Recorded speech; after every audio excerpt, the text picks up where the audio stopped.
Welcome in, my woodsy friends. Today we are going to be discussing what occurred on TCGPlayer with the 151 UPC price manipulation. That's right, there was some price manipulation. We're going to go over my short and go into a full discussion about it right after this.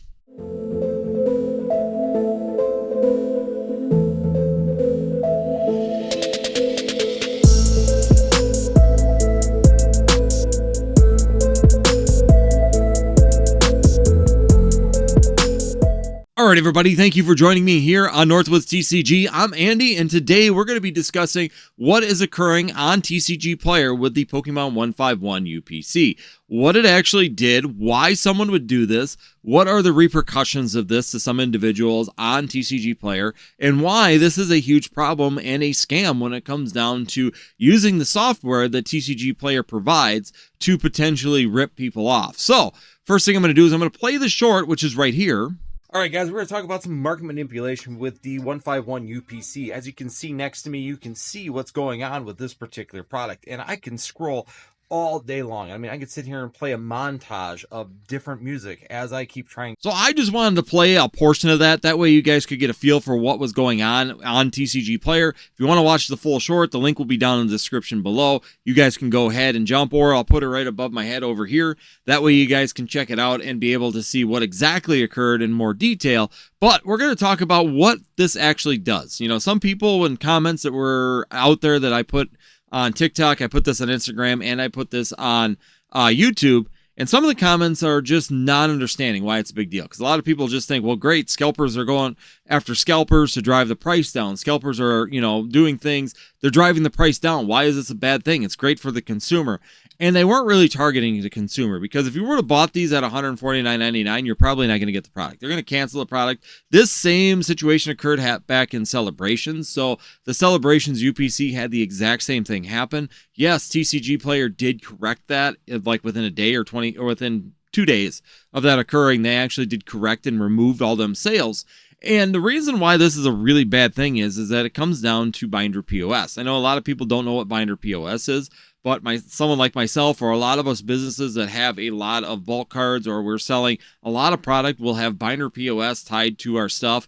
And what binder POS does is that it takes the market low, market high, market median, and you can actually sit there and put your pricing in so that the software automatically updates our pricing. So that way we don't have to sit there and monitor 2,000 or 20,000 or 100,000 cards to try and make sure that everything's working properly. We just do it through the database. The database automatically updates every 12 hours, and that way we can sit there and have a little bit of peace of mind and not having to chase everything, that most of our stuff is going to work out okay. Now, why is this a bad thing? Well, basically what you saw in this situation is that what occurred is that they went and purchased the UPCs, so the 151 UPCs, at $149.99. So basically they drove the price from almost $350 down almost $200, and as you can see, it actually brought the market value down to like $180, $178 for the market value of UPC, which is absolutely crazy. So even if someone were to come out and sell 10,000 of these things, typically the market would be like that for a day, and you're thinking, well, who cares, because they'll sell out and then they will go right back to the same pricing. But that's not exactly true. This is an actual scam, and this is actually using the software of binder POS to manipulate the pricing to get these things at a lower price. And here's why I'm going to tell you this. They tanked the value. They put it down to $188, $170, wherever it ended up at the end of the day. What happened is binder POS did its 12-hour refresh of that particular system, and it lowered all of the prices of everybody else's down to $180, in which the people that were doing this at $150 then went and picked these products out and basically ripped off stores, or potentially ripped off stores if they didn't catch it, and actually bought that product at a discounted price. Now, the stores could also take a ding and get it so that they lose the value of those particular products, or cancel those products if they don't feel it was fair. But a lot of these places want to keep that good rating with TCGPlayer, so it really comes down to the point of where you have to make the decision. Do you want to take a hit on your refund side of the binder POS, or do you want to send that out and potentially lose money? Now, I know some people are going to say, well, good, they shouldn't be selling them for that much anyways, because that's way overpriced. And that's not necessarily true either, because you got to remember, a lot of stores buy product that people bring in, and typically will buy it 50, 60, 70% under market value of that current time. So some stores are buying these at a discount or an up price. Sometimes they're buying them $250, $300 because of the prices where it is currently. And that they're putting it onto TCGPlayer with binder POS at that auto feature of the medium price or the low price of the market, so that they stay competitive to continue to maintain normal sales and keep a nice flow of business going through their stores. So this is a situation in where you are having some scammers coming in, doing price manipulation on these Pokemon products. So you got a Pokemon scammer coming in, doing Pokemon price manipulation on these products. And basically what they're doing is they're scamming the people that are using binder POS. Now, this isn't the first product that we've seen this on. This happens quite a bit. A lot of companies have gone away from using that, myself included. If I have stuff listed through binder POS, I do not list them at the actual...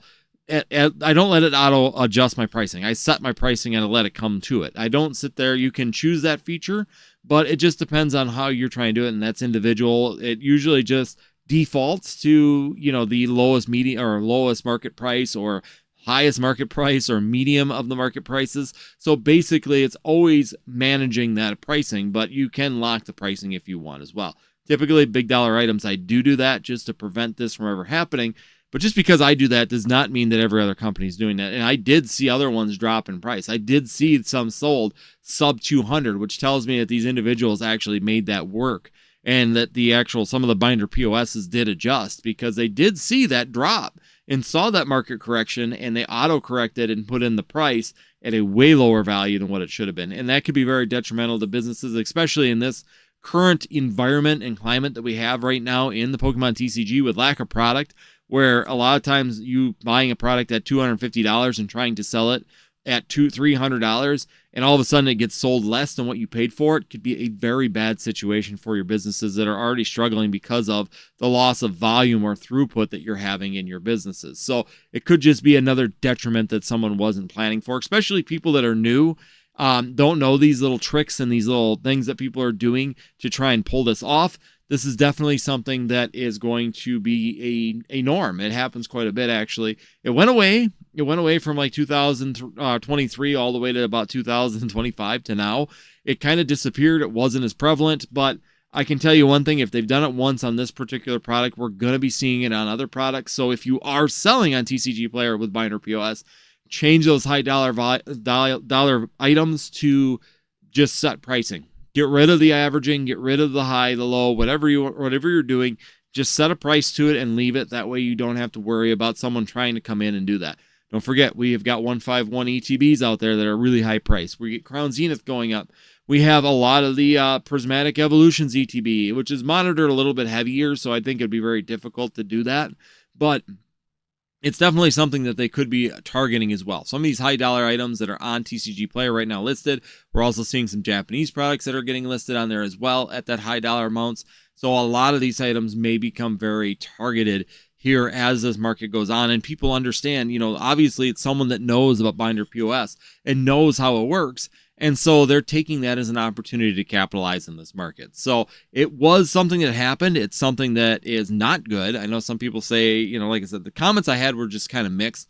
Some people don't understand why it's bad. Other people do understand why it's bad, but they don't quite understand what the repercussions of it. So that's basically what you're looking at for the repercussions. It's going to go after individuals that are auto listing their pricing with binder POS, automating their systems. It's targeting automated systems. If there are other ones other than binder POS, I don't know if there is. I'm sure some people got bots and stuff to do it as well. I don't know of one, but I'm sure there's some people out there that are doing it. And that's basically capitalizing on those bots and those automatic softwares that make our lives easier and turning them into a weapon against us to be able to pretty much scalp the pricing on these things and actually scam you out of a lot of money until TCGPlayer goes and corrects that and removes. So TCGPlayer, it probably at this point has removed every single one of those prices out of there, and they are currently probably gone, and that market price has probably corrected, but the damage could have already been done before someone caught it. And that's a big factor because not everybody watches every product all the time. So hopefully that does a better explanation on how this is a Pokemon scam, why this is very, very detrimental to have that Pokemon price manipulation going on in these particular products. And if you're wondering why we were kind of stressed about it or why we watch these kind of things, that's exactly why. We're watching for some of the companies that may not realize that even their binder POS is on auto pricing, and that could be a very big detriment. So if you see these videos and we talk about these, even on other products, be sure that you guys are aware, if you have binder POS, that you're taking or jumping on it to protect yourself from things that may occur. Hopefully this helps you out. Hopefully you guys have a fantastic rest of your week, and we will be live here Tuesday at 9 p.m. Central Time. We will also be here on Friday, 9 p.m. Central Time with our Rip and Ship, and Sunday, 9 p.m. Central Time here with our Rip and Ship.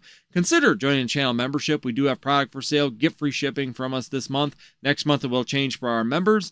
Other than that, come join us, have some fun live discussing what's going on in the Pokemon TCG, and we hope to see you next time here on Northwoods TCG.